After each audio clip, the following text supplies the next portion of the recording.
ఓమస్మద్గురుభ్యో నమ. శ్రీమతే రామానుజాయ నమ. తిరుప్పావై వ్రతంలో భాగంగా ఈవేళ మనం 7వ పాసనం యొక్క అంతరార్థాన్ని తెలుసుకునే ప్రయత్నం చేద్దాం. 6వ పాసనంలో అమ్మ మొదటి గోపికను లేపే మిషతోని జీవాత్మకు కర్తవ్యాన్ని బోధించిందండి.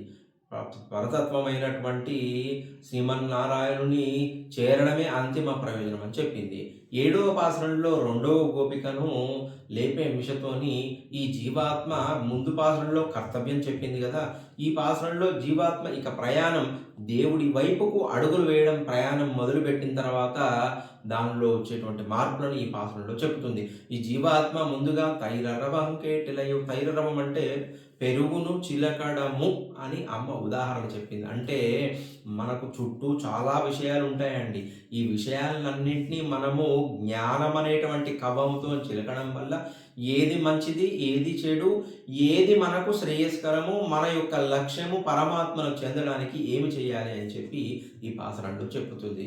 కీషు కీషన్ రంగు ఆనై చాతన్ అని చెప్పిన తర్వాత పేపన్నే ఓ పిచ్చిదానా అంటే ప్రయాణం ప్రారంభించిన తర్వాత ఎటు పోవాలో గమ్యం తెలియకుండా ఉంది కాబట్టి పెయిపెన్నే ఓ పిచ్చిదానా అని చెప్పి నిర్దేశనం చేస్తుంది.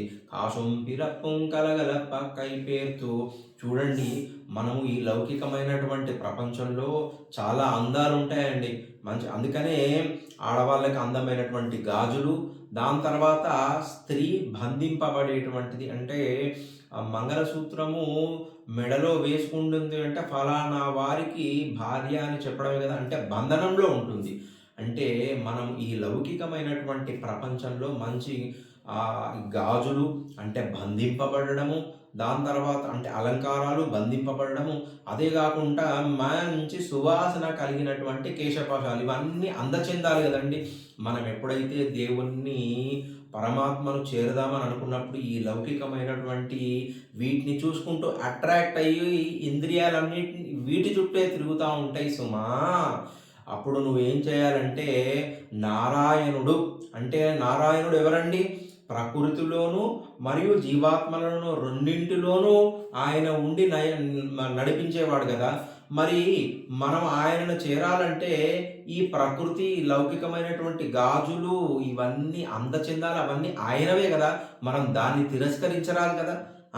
వాటిని అనుభవిద్దాం, కానీ వాటిని కూడా ఎలా అనుభవించాలి? ఈ జీవాత్మ పరమాత్మను చెందాలంటే అవన్నీ పరమాత్మకు చెందినవిగా అనుభవించాలి. వాటిలో ఉండి కూడా మనం ఎలాగైతే తామర పువ్వు నీటిలో మునిగి ఉన్న నీటిని తాకదు కదా, నీటి బొట్టు పైన అంటుకోకుండా ఉంటుంది కదా.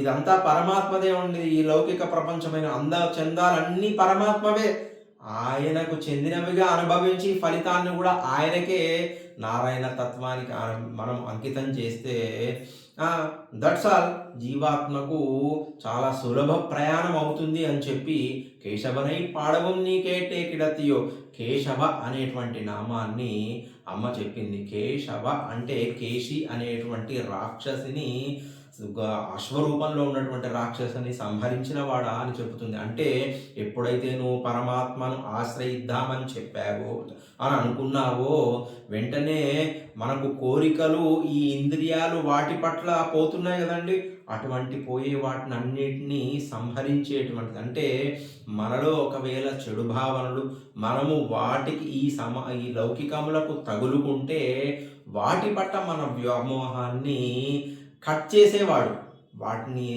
అందుకనే కేశి అనేటువంటి రాక్షసు మాల్లో ఉన్నటువంటి అసురభావాలను సంహరించేటువంటి ఓ కేశవుడా అని చెప్పి ఈ జీవాత్మ ఇంకొంచెం దేవుడి దగ్గరికి 10వ గోపిక వచ్చే వరకు పరమాత్మ దగ్గరికి జీవాత్మ ఇంకా దగ్గరికి అయిపోతుంది అండి. అందుకనే ఈ అమ్మ ఈ పాసనంలో చెప్పింది, ఈ జగత్తంతా పరమాత్మదే అండి, ఈ అందచందాలన్నింటినీ అనుభవిద్దాం, మన కోసం కాదు, పరమాత్మ కోసం అని అనుభవించడంలో తప్పులేదు.